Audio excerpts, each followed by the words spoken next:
Je m'appelle Cindy Tang, j'ai fait ma scolarité en Suisse, j'ai fait mon bachelor en sciences de la vie à l'EPFL et maintenant je fais mon master en humanité digitale à l'EPFL également. Alors avant de faire ce master, je n'avais pas vraiment d'idée précise de ce que je voulais faire plus tard. Et j'ai vu ce master humanité digitale qui a l'air, voilà, on mélange bien le côté technique que j'aime bien aussi, les méthodes computationnelles qu'on va appliquer dans le milieu culturel. C'est un jeu de cartes qui s'appelle Iminios. Donc c'est un jeu éducatif qui traite du système immunitaire. Le contenu scientifique est basé sur la matière qui est enseignée au gymnase dans Canton de Vaud pour les écoles de maturité et pour les élèves en option biologie-chimie. Les élèves ils découvrent un peu les concepts de base du système immunitaire, le vocabulaire scientifique, qui se familiarisent avec ces termes un peu compliqués. Et aussi de leur donner envie d'en apprendre plus, que voilà, ils aient une première image assez positive de la matière. Et puis aussi peut-être s'ils peuvent avoir des petites ampoules qui s'allument, quoi. Enfin, voilà, enfin, ça me rappelle, ah, on a vu ça dans le jeu. Et puis après, peut-être ça pourrait les aider à mieux intégrer la matière par la suite. Alors c'est aussi très important d'avoir un nom de jeu qui parle.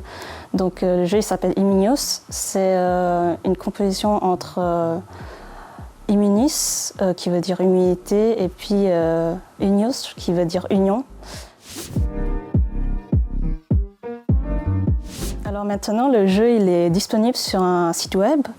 Donc il y a les PDF, des cartes et des règles du jeu qui sont disponibles, que les enseignants et enseignantes peuvent les télécharger, imprimer, découper, puis fabriquer le jeu eux-mêmes. Donc le jeu il est disponible gratuitement. Je propose aussi de venir dans les classes, faire tester le jeu, et puis comme ça je vous présente aussi comment on utilise le jeu en direct. Premièrement, on a défini le projet. On a choisi que ça allait être un jeu éducatif, qu'on voulait bien l'intégrer vraiment dans l'enseignement, dans le programme d'études. Donc on va traiter une matière qui est enseignée. On va aussi définir toutes les contraintes qui vont arriver. Donc je suis allée voir mon ancienne enseignante de biologie au gymnase pour comprendre quels sont ses besoins, quelles sont ses attentes. Après, on a pris environ 1 mois pour écrire ce game design document, pour définir les objectifs du jeu. On est entré dans une phase d'itération le processus du design.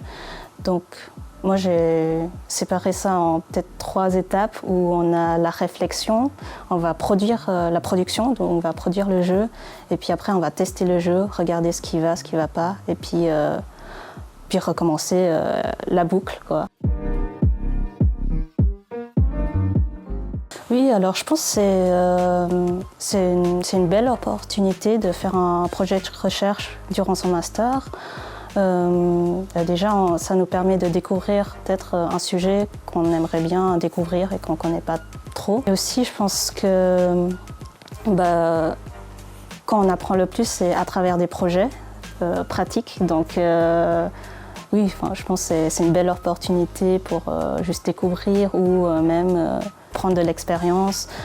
Et puis, ouais, on en apprend beaucoup à travers un projet. Maintenant, je pense que j'aimerais bien continuer dans le monde du jeu, donc continuer à explorer le jeu en tant qu'outil pédagogique, explorer comment on pourrait intégrer le jeu dans le programme d'études. Et puis, puis je pense qu'il y a quelque chose à creuser là-dedans. Voilà, il y a un potentiel à aller là-dedans.